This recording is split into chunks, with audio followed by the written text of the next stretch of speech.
So, kamusta sa inyong lahat mga kabayan?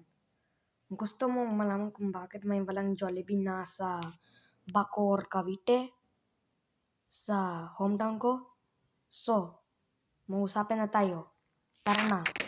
Bakit na may wala Jollibee sa Zapote Market, Bacoor, Cavite? Gusto ko malaman yung totoo.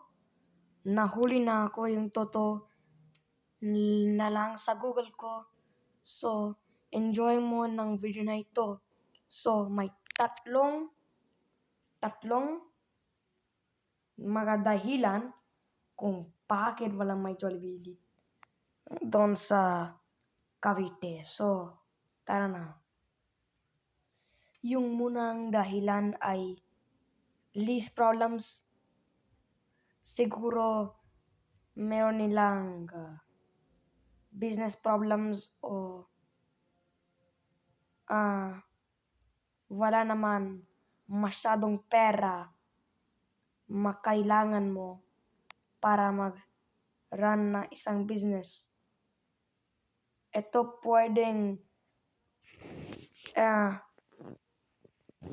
talaga kaya ng isang dahilan na may business problems at hindi nila nag-earn ng masyadong pera.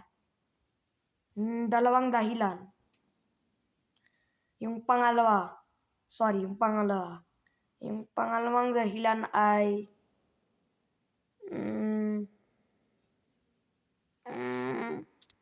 matutulog na ako. Yung pangalawang dahilan ay business problems.